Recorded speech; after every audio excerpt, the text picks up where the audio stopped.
Выдержим еще полчаса? Нет, потому что тезисно я не смогу, тема чуть-чуть такая сложная. Тезисно, да. Хорошо. Так, откроем Писание сразу с 8 главы книги Деяний апостолов. Помним, где это находится? После какой книги идет? А? После Иоанна? Хорошо. Для начала несколько таких картинок. Ассоциации сразу. Чем? А что за знаки это?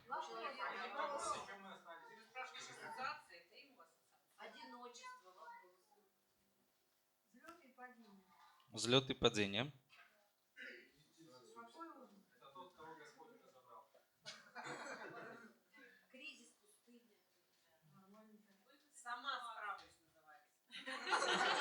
Аль, я в тебе не сомневаюсь. Я тебя давно знаю, поэтому я в тебе не сомневаюсь. Окей.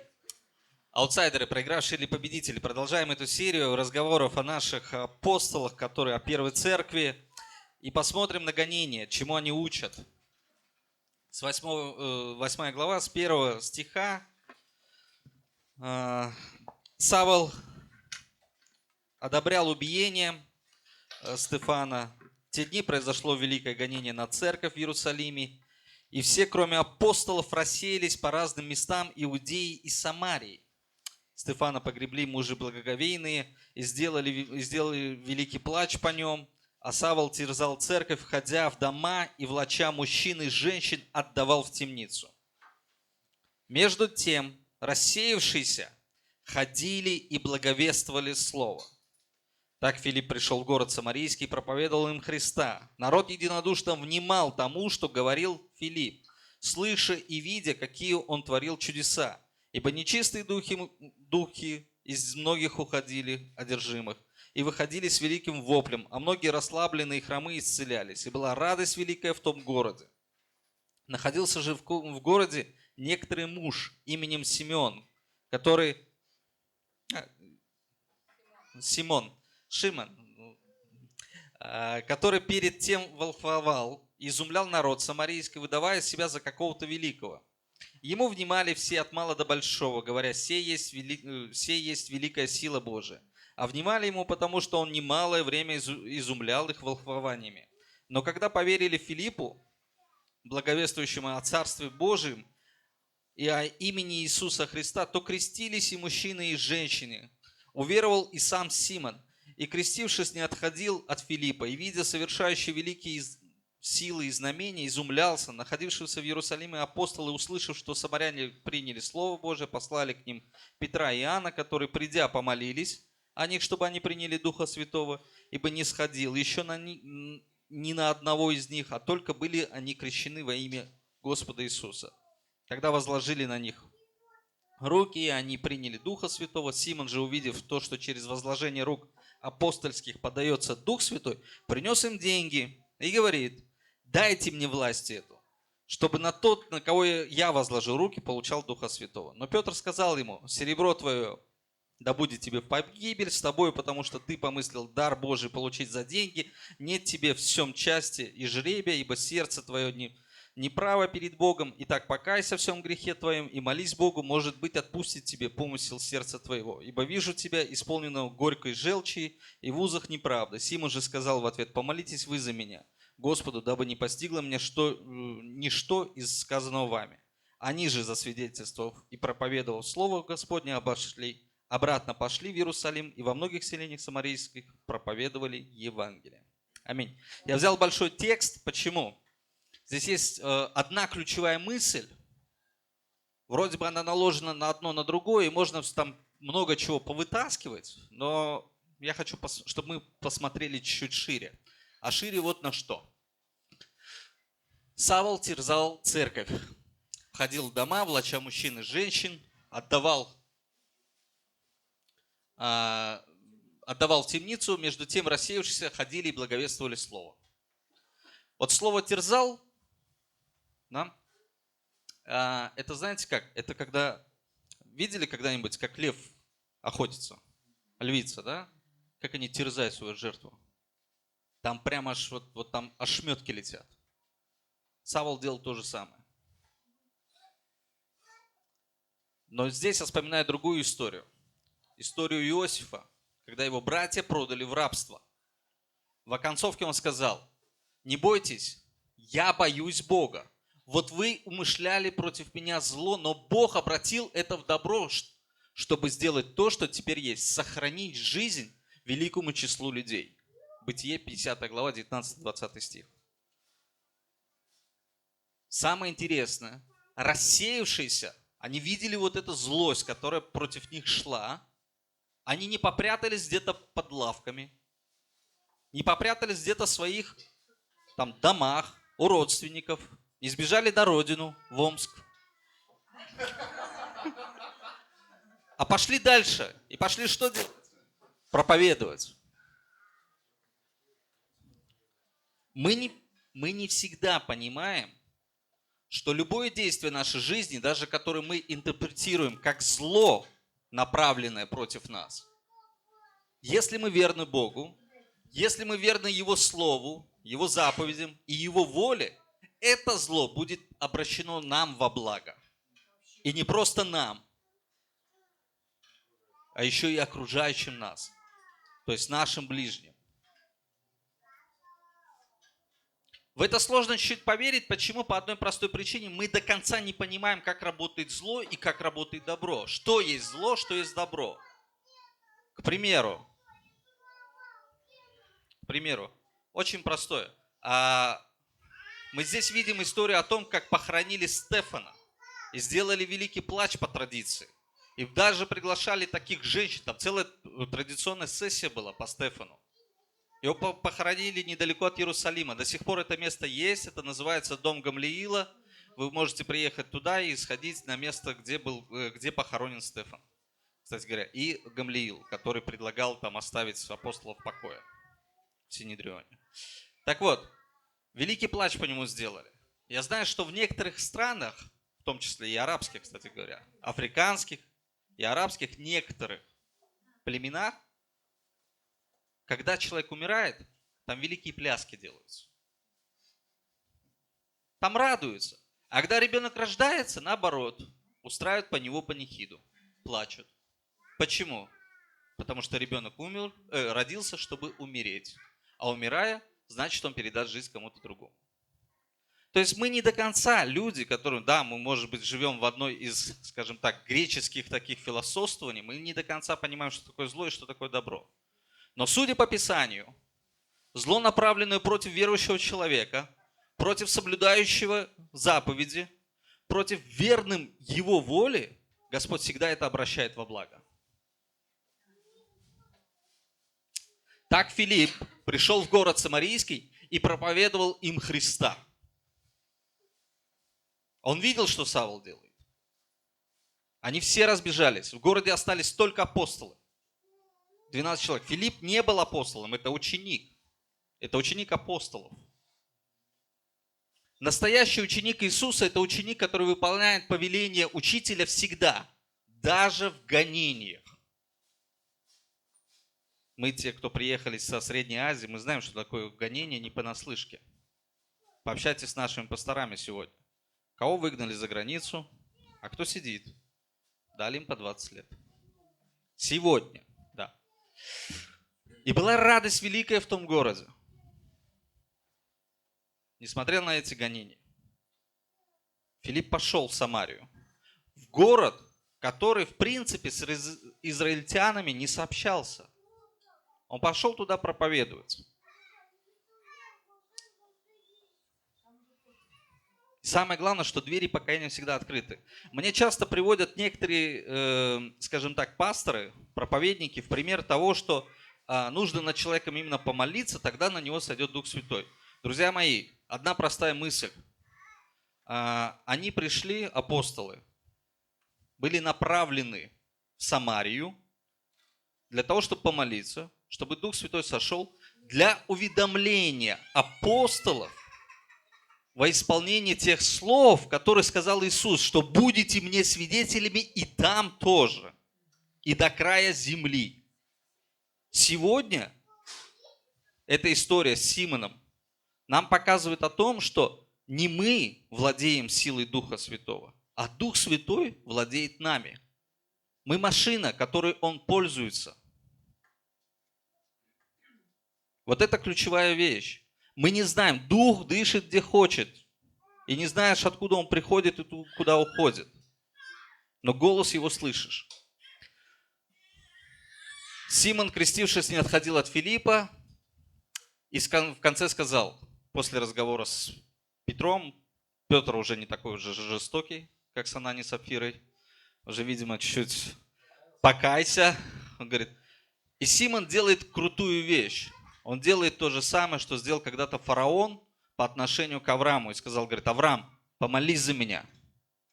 Когда он забрал у него жену Сару к себе во дворец.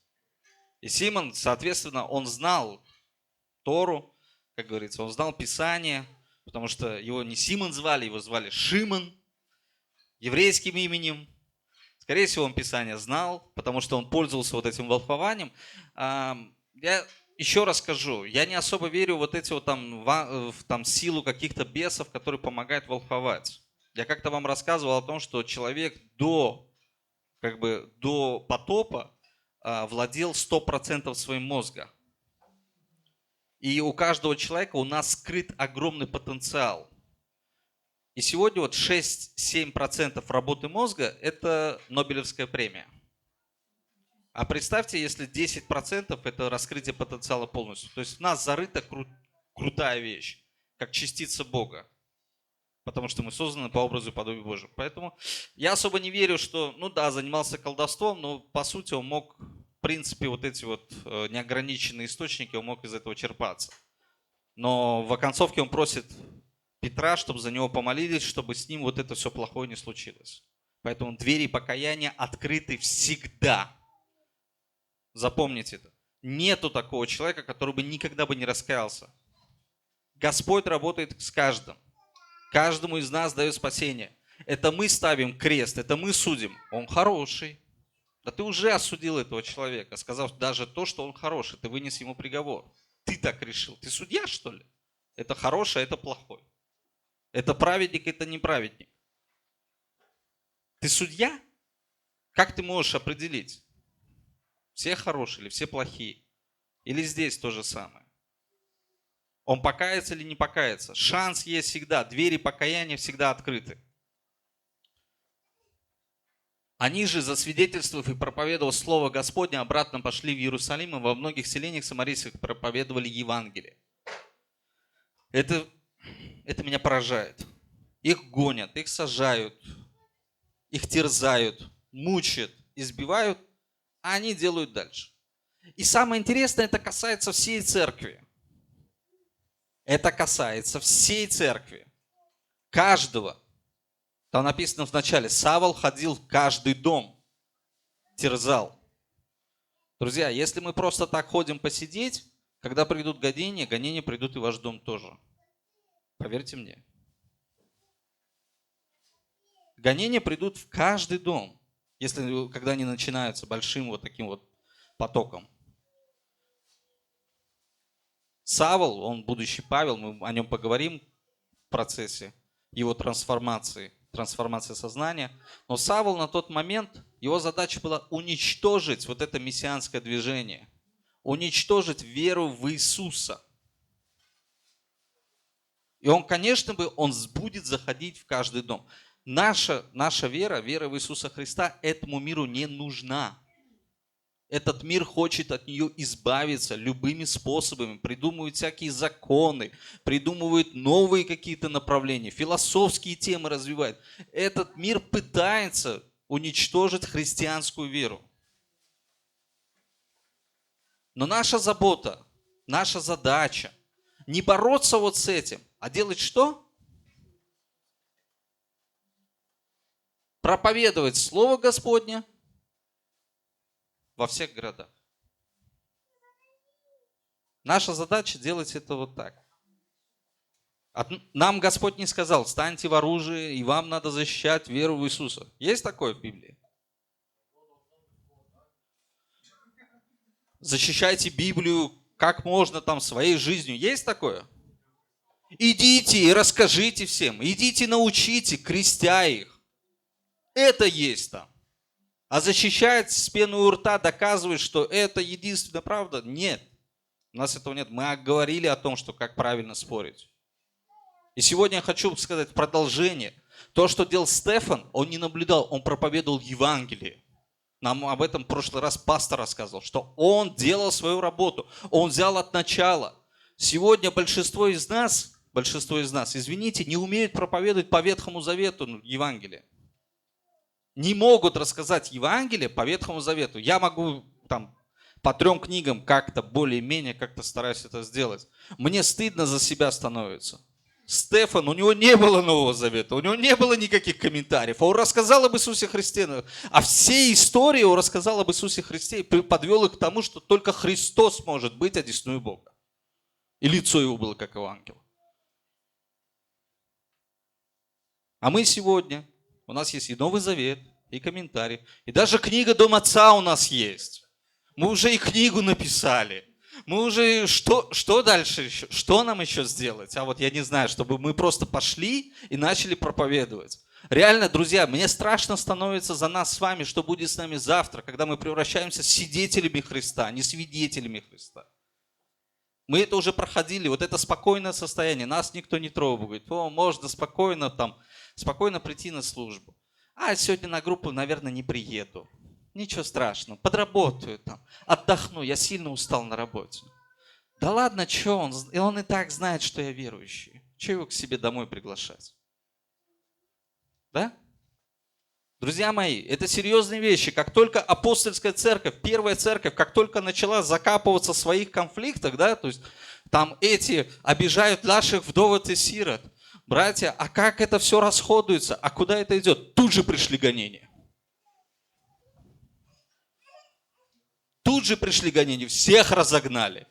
Всех разогнали, 12 человек они остались, 12 апостолов. Включая на того, на кого жребий бросали. 12 апостолов только осталось в церкви. Замечательно. Вот мы, наверное, так же будем сидеть. Там я, Дима, Толя. Друзья мои. Поэтому...